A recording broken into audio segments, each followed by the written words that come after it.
2019 लोकसभा चुनाव के दौरान भड़काऊ भाषण मामले में लखनऊ की एमपी एमएलए अदालत ने समाजवादी पार्टी के वरिष्ठ नेता आजम खान को बरी कर दिया है। कोर्ट से राहत मिलने के बाद आजम खान ने शुक्रिया करते हुए कहा कि हमारा जीवन बेदाग है, यह हमारे जीवन का सच है। हम तमंचे बेचने वाले नहीं, हमने गरीबों को घर दिए और जेलें काटी। आजम ने आगे कहा कि आज भी दिल धड़कता है कि कब उस जेल में हमें फिर से जाना पड़े। बहुत कम ऐसा हुआ है कि बेगुनाही में हम बेगुनाह साबित हुए हों, क्योंकि पुलिस ने जिस तरह से मुकदमात कायम किए और प्रशासन ने उनमें सच को छुपाने के लिए कोई कोर कसर उठाकर नहीं। अब अगर किसी मुकदमे में हम बरी होते हैं तो ये जान लीजिए कि उन सारी हदों को हमने पार किया और इंसाफ लेने में कामयाब हुए। उन मुकदमात के खिलाफ जो बड़ी तैयारी से और बड़े मंसूबाबंद तरीके से हमारे खिलाफ। अफसोस यह है कि हम पूरे परिवार के साथ मुजरिम बने। मैं, मेरी बीवी, मेरे बच्चे, मेरा भाई, मेरी मरी हुई माँ, मेरी बहनें, मेरे दोस्त अहबाब, जिनमें आज भी अजहर खान तक जेल में है, और तमाम सबूत देने के बावजूद हमने तो ये सुना था और जाना था, पढ़ा भी था ये, क्योंकि हम लॉ ग्रेजुएट भी हैं। हमने ये पढ़ा भी था कि इलेक्ट्रॉनिक और वीडियो या ऑडियो एविडेंस के बाद मुजरिम को फांसी के तख्ते से उतार दिया जाता है, और अगर कोई बेगुनाह साबित हो चुका है और इस तरह की कोई एविडेंस उसके खिलाफ आ जाए तो फांसी के तख्ते पर चढ़ा दिया जाता है। लेकिन तमाम सबूत देने के बावजूद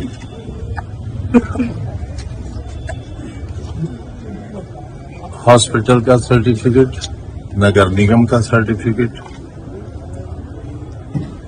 और मैटरनिटी लीव, हड्डियों का टेस्ट जिसमें उम्र की तस्दीक हो गई। अब्दुल्ला के बाद कोई औलाद नहीं हुई। मैटरनिटी लीव आखिरी प्रमाण है किसी भी अदालत में, आखिरी प्रमाण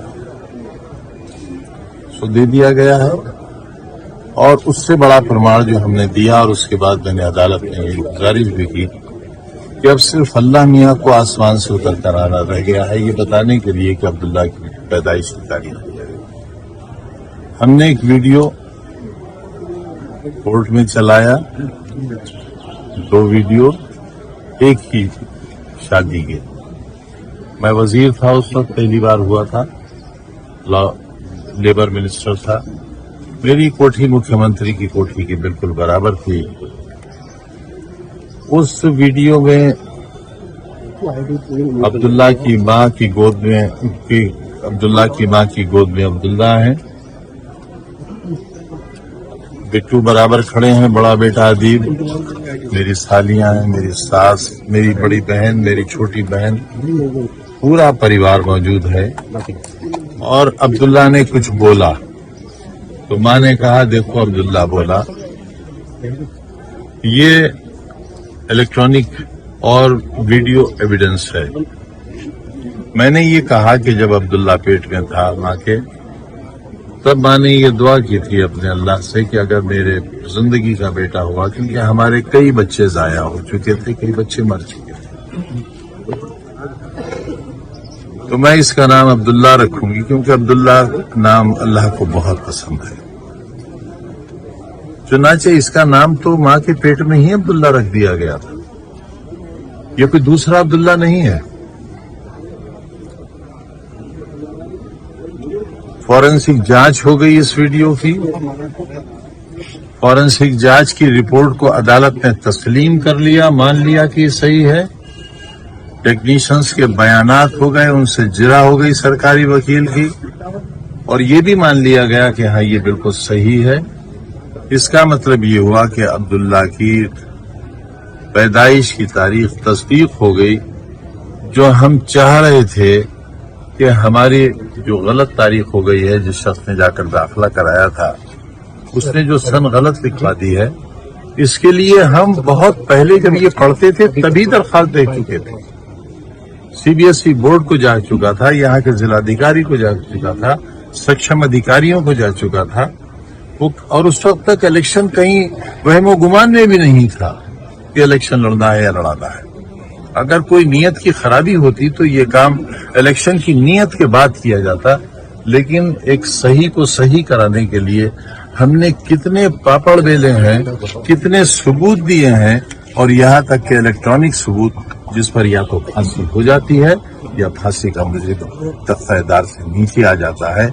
جج صاحب نے میرے سامنے عدالت میں یہ کہا وکیل صاحب سے اچھے انداز میں کہ بھائی آپ نے دیکھی یہ ساری ایویڈنس.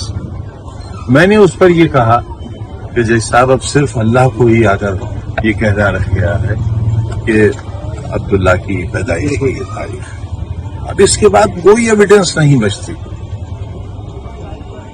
میں سمجھتا ہوں کہ ہمیں انصاف ملے گا اس جھوٹے مقدمے کے خلاف، اس جھوٹی ایف آئی آر کے خلاف، اور ان لوگوں کے خلاف کارروائی ہوگی جنہوں نے ریکارڈز میں ہیر پھیر کی ہے. فورجری تو ان کے خلاف ہوگی جنہوں نے کہیں کسی سرٹیفکیٹ میں ہیر پھیر کی ہے. سرکاری ریکارڈ تو سرکار کے پاس تھا، ہمارے پاس نہیں تھا. اگر اس میں کہیں کوئی غلطی ہے، کوئی کمی ہے، کوئی اور رائٹنگ ہے، کوئی خرابی ہے، اس کے ذمہ دار ہم نہیں ہیں. اس کے ذمہ دار وہ ادھیکاری ہیں جن پر مقدمے چلنے چاہیے فورجری کے. جیل تو انہیں جانا چاہیے، جیل تو اسے جانا چاہیے جس نے جھوٹی رپٹ کرائی ہے، نہ کہ ہم بے گناہی کی جیلیں کاٹ رہے ہیں. 5 سال ہم بے گناہی کی جیل کاٹ رہے ہیں. ہماری پروفیسر بیوی 3 سال 4 سال، ہمارا بیٹا 4 سال ایم ٹیک کرنے کے باوجود 2 بار ایم ایل اے ہونے کے باوجود جیلیں کاٹ رہا ہے. آج بھی ہر وقت دل دھڑکتا ہے کہ نہ جانے کب پھر اسی جیل میں، اسی تنہائی میں، اسی موت کی کنویں میں ہمیں جانا ہے. ایک ایسے شخص کو، ایک ایسے پریوار کو جس پر پوری زندگی کوئی معمولی دھارا کا بھی مقدمہ نہیں ہوتا. ہم جانتے ہی نہیں تھے عدالت ہوتی کیا چیز ہے، ہم جانتے ہی نہیں تھے تھانہ کوتوالی ہوتا کیا ہے، ہم جانتے ہی نہیں تھے رپٹ ہوتی کیا ہے، اور شاید انجانے میں ہونے کی وجہ سے ہمیں بہت سے بے گناہی کی سزائیں مل گئی اور ہم نے بھگت لی. آج بھی ہم جس مقدمے بری ہوئے ہیں، بہت شکریہ عدالت کا، لیکن ہم وہ سزا بھی پوری کر چکے. ہم ناکردہ گناہوں کی سزائیں بہت پوری کر چکے. ہم 5 سال تقریباً جیل میں رہ چکے، ایک ایسی کوٹری میں رہ چکے جس میں 5 منٹ رہنا بھی شاید ممکن نہیں ہوگا، لیکن رہے ہم. دیدی سے ملے ہم کون ہیں؟ ہماری پوری زندگی ایک آئینے کی طرح ہے. سینکڑوں مقدمے ہونے کے باوجود بھی ہم پر کرپشن کا، بے ایمانی کا، کمیشن خوری کا ایک بھی مقدمہ نہیں ہے. دراصل یہ ہے ہماری جیون کی کمائی. یہ ہے اصل سچ کہ ہمارا دامن آج بھی بے داغ ہے. ہم تمنچے بیچنے والے کی اولاد نہیں ہیں، ہم کنٹری میڈ تمنچے بیچنے والے کی اولاد نہیں ہیں. ہم ایسے باپ نہیں ہیں جس نے جو نقل میں پکڑا گیا ہو. ہم LLM فائنل سیمسٹر کے اسٹوڈنٹ تھے اور ہماری لا میں 76% مارکس تھے، تب ہمارا LLM میں ایڈمیشن آیا. کل 4 اسٹوڈنٹ تھے LLM کے، جن میں سے ایک میں بھی تھا. ایمرجنسی لگ گئی، جیل چلا گیا. مجھے تو بچے پڑھانے تھے، میرا شوق تو تعلیم تھا. سیاست میں آنے کے باوجود بھی میرا شوق تعلیمی رہا. میں نے اسکول کھولے بچوں کے، میں نے اتنا بڑا وشودیالیہ بنایا. یہ دھروہر ہے دیش کی. یہ اتنا بڑا کام ہے جو میں خود سوچتا ہوں کہ میں کیسے کر سکتا. میں تو اتنا بڑا سپنا بھی کبھی نہیں دیکھ سکا جتنا بڑا دھرتی پر کام ہو گیا. یہ کس کا ہے؟ یہ اسی دیش کا ہے، اسی دیش واسیوں کے لیے ہے، یہیں کے غریب بچے اور بچیوں کے لیے ہے. ایک ایسے ویکتی کو جیلوں میں ڈالا گیا، ایک ایسے بے گناہ کو جیلوں میں ڈالا گیا، ایک ایسے پریوار کو تباہ و برباد کر دیا گیا صرف راجنیتک کارنوں سے. لعنت ہے ایسی سیاست پر، لعنت ہے ایسے اقتدار پر، لعنت ہے ایسے عہدوں پر. जो किसी को बर्बाद करने के बाद हासिल हुआ। हम तो ये जानते ही नहीं थे कि सरकारों का ये काम भी होता है। हम तो जानते थे हमारा काम भलाई करना है, नौकरियां दिलवाना है, गरीबों की गलियां बनवाना है, बीमारों का इलाज कराना है, पेंशन कराना है, गरीबों के लिए घर बनाना है। हमने गरीबों के घर बनाए और हमने जेलें काटी। घर बने गरीबों के, घर मिले गरीबों को, और बनवाने वाले ने जेलें काटी, 5 साल की जेल। दरअसल ये मामला 2019 के लोकसभा चुनाव प्रचार के दौरान का है। 23 अप्रैल को रामपुर के मिलक थाना क्षेत्र के खटनागरिया गांव में आजम खान ने एक चुनावी जनसभा को संबोधित किया। इस सभा में उन्होंने तत्कालीन रामपुर डीएम अंजनेय कुमार सिंह, मुख्यमंत्री योगी आदित्यनाथ, प्रधानमंत्री नरेंद्र मोदी और कांग्रेस उम्मीदवार संजय कपूर पर तीखी टिप्पणियां की थी। अभियोजन पक्ष ने दावा किया था कि आजम खान ने चुनाव आयोग को भ्रष्ट बताते हुए मतदाताओं को ध्रुवीकरण के लिए उकसाया।